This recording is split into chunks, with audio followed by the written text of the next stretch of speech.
ৰশ্মি motivation ব্লগলৈ আপোনালোক সকলোকে পুনৰবাৰ স্বাগতম জনাইছো। আজি মই ভিও লেভেলৰ এন্টিটেলমেন্ট প্লেন জিপি লেভেললৈ কেনে ধৰণে সাবমিট কৰিব আৰু ভিও লেভেলৰ এন্টিটেলমেন্ট প্লেনত অধিকাৰ একত্ৰীকৰণত আমি কেনে ধৰণে ৰেংকিং কৰি যাব লাগিব আৰু ভিও লেভেলৰ এন্টিটেলমেন্ট প্লেন সাবমিট কৰিবলৈ যাওঁতে আহিব লগা সমস্যাৰ সমাধানসমূহ আপোনালোকে আজিৰ ভিডিওটোৰ জৰিয়তে গম পাব। ভিডিওটো সম্পূৰ্ণ চোৱাটো চেষ্টা কৰিব। পোনপ্ৰথমে আপোনালোকে নিজৰ মোবাইলত থকা ভিপিআৰপি এপছত আপোনালোকে ক্লিক কৰিব। আপোনালোকে এনে ধৰণে ল্যাঙ্গুৱেজ সিলেকশন কৰিব আৰু আপোনালোকে ইয়াত চাই লওক এসএসজি লেভেলৰ এন্টিটেলমেন্ট প্লেন গুটেইখিনি এনে ধৰণে সাবমিট কৰিব লাগিব আগতীয়াকৈ। যদি কোনোবা এসএসজি এন্টিটেলমেন্ট প্লেন সাবমিট কৰিবলৈ থাকি গৈছে যদি আপোনালোকে এবাৰ চেক কৰি লব এসএসজি লেভেলৰ আৰু আপোনালোকে ভিও লেভেলৰ এন্টিটেলমেন্ট প্লেন সাবমিট কৰিবলৈ যাওঁতে আপোনালোকে ইয়াত দেখিবলৈ পাইছে তিনিডাল আঁচ। আপোনালোকে ইয়াত ক্লিক কৰিব। ক্লিক কৰাৰ পাছত লগ আউট ক্লিক কৰিব লাগিব। আমি এতিয়া এসএসজি লেভেলৰ এন্টিটেলমেন্ট প্লেনৰ গুটেইখিনি ভিও লেভেলত সাবমিট কৰাৰ পাছত লগ আউটটো ক্লিক কৰিম। এনে ধৰণে লগ আউটটো ক্লিক কৰাৰ পাছত আপোনালোকে ইয়াত হয় অপচন দেখিবলৈ পাই আছে। আপোনালোকে হয় বা ইয়েছত ক্লিক কৰিব লাগিব। আপোনালোকে ইয়াত চাব পাৰিব প্লিজ ৰি-অথেন্টিকেট টু কন্টিনিউ এনে ধৰণে আপোনালোকে দেখিবলৈ পাব আৰু আপোনালোকে ইয়াত দেখিবলৈ পাই আছে পাসওয়াৰ্ড। আপোনালোকে ইয়াত পাসওয়াৰ্ডটো ভৰালে আকৌ এসএসজি লেভেলৰ আইডিটোৱে খোল খাব আৰু আমি এই আইডিৰ পৰা যদি ভিও লেভেলৰ আইডিত যাবলৈ হলে আপোনালোকে ইয়াত দেখিবলৈ পাই আছে কাৰ্চিন। আপোনালোকে ইয়াত ক্লিক কৰিব। আপোনালোকে ইয়াত দেখিবলৈ পাইছে ইউজাৰ নেম আৰু পাসওয়াৰ্ড। আপোনালোকে ভিও লেভেলৰ ইউজাৰ নেমটো ভৰাব লাগিব। এসএসজি লেভেলৰ ইউজাৰ নেম অলৰেডি আপোনালোকৰ মোবাইলত এনে ধৰণে গুছি আহিব।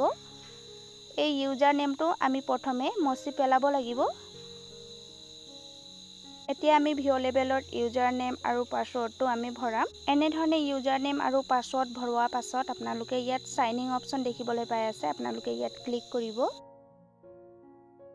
ইয়াত আপোনালোকে চাব পাৰিব ভিও লেভেলৰ এন্টিটেলমেন্ট প্লেন আমাৰ খোল খাইছে, কিন্তু আপোনালোকে ইয়াত দেখিবলৈ পাই আছে এটাও ভিও অহা নাই বা দেখিবলৈ পোৱা নাই। এতিয়া আপোনালোকে ভিওটো ওলাবলৈ হলে ইয়াত ৰিফ্ৰেশ অপচন দেখিবলৈ পাই আছে তলত, ইয়াত ক্লিক কৰিব। ইয়াত আপোনালোকে দেখিবলৈ পাব are you sure when to refresh please upload your data first এনেকৈ আপোনালোকে চাব পাৰিব আৰু ইয়াত আপোনালোকে yes অপচন দেখিবলৈ পাইছে, ইয়াত ক্লিক কৰিব। যদি এনে ধৰণে ভিওৰ নেমখিনি আপোনালোকে দেখিবলৈ নাপায় ৰিফ্ৰেশটো বাৰে বাৰে ক্লিক কৰিব। আপোনালোকে ৰিফ্ৰেশ ক্লিক কৰাৰ পাছতো ভিও লেভেলৰ আইডিটো ভালদৰে খোল নাখায় বা ভিওটো আপোনালোকে দেখিবলৈ নাপালে সম্পূৰ্ণ বেক কৰি আপোনালোকে পুনৰ ভিপিআৰপি এপছত ক্লিক কৰিব। ইয়াত আপোনালোকে গেট ষ্টাৰ্ট অপচনত ক্লিক কৰিব লাগিব। ইয়াত আপোনালোকে চাব পাৰিব গুটেইখিনি ভিও ওলাইছে। এতিয়া আমি যিকোনো এটা ভিও ক্লিক কৰিম। ইয়াত আপোনালোকে চাব পাৰিব অধিকাৰ একত্ৰীকৰণ আৰু ৰেংকিং আৰু আপোনালোকে ইয়াত চাওক ৰাজহুৱা সামগ্ৰিক সেৱা আৰু সম্পদ উন্নয়ন পৰিকল্পনা আৰু সামাজিক বিকাশ পৰিকল্পনা। এতিয়া আমি পোনপ্ৰথমে অধিকাৰ একত্ৰীকৰণ আৰু ৰেংকিংটো ক্লিক কৰিম। ইয়াত আপোনালোকে চাব পাৰিব ৰেংকিঙৰ অপচন আহিছে। আপোনালোকে ইয়াত ক্লিক কৰিব। ক্লিক কৰাৰ পাছত এনে ধৰণে সদস্যৰ নামখিনি আপোনালোকে দেখিবলৈ পাব। ইয়াত আপোনালোকে ৰেংকিং কৰিবলৈ হলে আপোনালোকে ইয়াত দেখিবলৈ পাইছে 0 হৈ আহিছে। ইয়াত গুটেইখিনি 0 হৈ আহিছে। ইয়াত আপোনালোকে ক্লিক কৰিব। ক্লিক কৰাৰ পাছত আপোনালোকে ৰেংকিং বহাব। ধৰি লওক এইগৰাকী সদস্যা মই ৰেংকিং 1 নম্বৰত ৰাখিব বিচাৰিছো। এনে ধৰণে আপোনালোকে ৰেংকিংটো কৰি ল'ব পাৰিব। আপোনালোকে ৰেংকিং কৰিবলৈ যাওঁতে যিগৰাকী সদস্যাক আঁচনিৰ বেছিকৈ প্ৰয়োজন হৈছে তেতিয়া আপোনালোকে ভিও ৱাইজৰ ৰেংকিঙত 1 নম্বৰ হিতাধিকাৰী হিচাপে আপোনালোকে বাছনি কৰিব। গুটেইখিনি ৰেংকিং ক্লিক কৰাৰ পাছত আপোনালোকে ইয়াত দেখিবলৈ পাব অনুগ্ৰহ কৰি বৈধ কৰক এইটো সাবমিট অপচন আহিছে। আপোনালোকে ইয়াত ক্লিক কৰিব। এনেকৈ সাবমিটটো ক্লিক কৰাৰ পাছত আকৌ আপোনালোকে বেক কৰিব।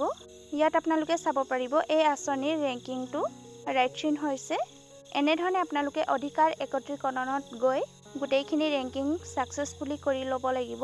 গুটেইখিনি অধিকাৰ একত্ৰীকৰণ আৰু ৰেংকিংটো কমপ্লিট কৰাৰ পাছত ৰাজহুৱা সামগ্ৰিক সেৱা আৰু সম্পদ উন্নয়ন পৰিকল্পনাটো ক্লিক কৰিব। ইয়াত আপোনালোকে দেখিবলৈ পাই আছে 1 নম্বৰত পাব্লিক গুডছ আছে, 2 নম্বৰত আছে পাব্লিক সাৰ্ভিস আৰু 3 নম্বৰত আছে ৰিসাৰ্চ ডেভেলপমেন্ট। প্ৰথমে মই পাব্লিক গুডছত ক্লিক কৰিম। ইয়াত আপোনালোকে চাব পাৰিব ৰিসাইক্লিং ইউনিট ইয়াত আপোনালোকে ক্লিক কৰিলে ইয়াত আপোনালোকে চাব পাৰিব গোটেইখিনি আঁচনিৰ নাম ইয়াত দিয়া আছে। এই আঁচনিখিনি আপোনালোকে প্ৰথমে বাছনি কৰি লৈ ল'ব আৰু আপোনালোকে ইয়াত চাব পাৰিব অৱস্থানটো আপোনালোকে দি দিব আৰু ইয়াত আপোনালোকে এককৰ সংখ্যাটো বঢ়াব লাগিব। কিমান পপুলেশ্যন আছে ইয়াত চাব পাৰিব বিৱৰণ আৰু আপোনালোকে ইয়াত চাওক নতুন আৰু নৱনীকৰণ। যদি আপোনালোকে নতুনকৈ আঁচনি ধৰিব বিচাৰিছে যদি নতুনত ক্লিক কৰিব। যদি আপোনালোকে আঁচনি নৱনীকৰণ কৰিব বিচাৰিছে তেতিয়াহ'লে আপোনালোকে এই ঘৰত টাচ কৰিব এনেধৰণে আৰু ইয়াত আপোনালোকে তলত চাব পাৰিব সংৰক্ষণ কৰক। ইয়াত আপোনালোকে ক্লিক কৰিব লাগিব শেষত আৰু আপোনালোকে ইয়াত চাব পাৰিব প্ৰায়ৰিটি ৰেংকিং। ইয়াত আপোনালোকে ক্লিক কৰি আঁচনিখিনি আপোনালোকে ৰেংকিং কৰি যাব পাৰিব। আপোনালোকে পাব্লিক সাৰ্ভিসতো দেখিবলৈ পাই আছে আঁচনিখিনি আপোনালোকে ইয়াতো দেখিবলৈ পাব। সেম প্ৰসেস আপোনালোকে কৰি যাব পাৰিব আৰু ৰেংকিঙৰ প্ৰসেসও সেম কৰি যাব পাৰিব। আপোনালোকে ইয়াতো চাই লওক ৰিসাৰ্চ ডেভেলপমেন্টতো সেম আপোনালোকে ইয়াত অনুগ্ৰহ কৰি নিৰ্বাচন কৰক। ইয়াত সিলেক্ট অপচনত আপোনালোকে ক্লিক কৰি যিটো আঁচনি আপোনালোকে ধৰিব বিচাৰিছে সেই আঁচনি আপোনালোকে এনেধৰণে আঁচনি নেমটো ক্লিক কৰিব আৰু আপোনালোকে ইয়াত অৱস্থান বহাব আৰু এককৰ সংখ্যা বহাব আৰু আপোনালোকে ইয়াত অৱস্থান বহাব আৰু এককৰ সংখ্যা বহাব আৰু বিৱৰণ বৰ্ণনা কৰিব লাগিব আৰু নতুন নে নৱনীকৰণ আপোনালোকে অপচনটো সিলেক্ট কৰিব লাগিব আৰু সংৰক্ষণ কৰক। ইয়াত দেখিবলৈ পাইছে ইয়াত আপোনালোকে শেষত ক্লিক কৰিব লাগিব আৰু ইয়াত প্ৰায়ৰিটি ৰেংকিং সেম প্ৰসেস আপোনালোকে ইয়াতো কৰি যাব পাৰিব। আপোনালোকে ভিও লেভেলৰ গোটেইখিনি আঁচনি সাবমিট কৰা পাছত আৰু ৰেংকিং কৰা পাছত আপোনালোকে ইয়াত তলত দেখিবলৈ পাই আছে অপচন ইয়াত ক্লিক কৰিব আৰু আপোনালোকে চাব পাৰিব ইয়াত দিয়া আছে ওপৰত ভিউ ডাউনলোড সামৰি আৰু আপোনালোকে ইয়াত তলত চাব পাৰিব submit plans to GP. View download সামৰিত আপোনালোকে ক্লিক কৰিলে আপোনালোকে ভিও লেভেলত যিমানখিনি দাবী অন্তৰ্ভুক্ত কৰিছে সেইখিনি আপোনালোকে ডিটেইলছ চাব পাৰিব। এতিয়া আমি submit plans to GP click কৰিম। আপোনালোকে ইয়াত দেখিবলৈ পাই আছে হয় অপচন ইয়াত আপোনালোকে ক্লিক কৰিব। ক্লিক কৰাৰ পাছত আপোনালোকে বেক কৰি চাব এনেধৰণে ভিউটো সাবমিট হৈ গৈছে আপোনালোকে চাব পাৰিব আৰু ৰাইট চিনো আহিছে। আজিৰ দিনটোৰ বাবে ভিও লেভেলৰ ভিপিআৰপি কেনেধৰণে অনলাইন কৰি যাব লাগিব আৰু ৰেংকিং কেনেধৰণে কৰি যাব লাগিব সম্পূৰ্ণ প্ৰসেস আপোনালোকক দেখুৱাই গলো। ভিডিওটো চাই কেনে লাগিছে আপোনালোকে কমেন্ট কৰিও জনাব পাৰিব আৰু কাৰোবাক এনেধৰণৰ ভিডিওৰ প্ৰয়োজন হলে আপোনালোকে ভিডিওটো শ্বেয়াৰ কৰিও সহায় কৰিব পাৰিব। পুনৰ নতুন এটা ভিডিওত লগ পাম।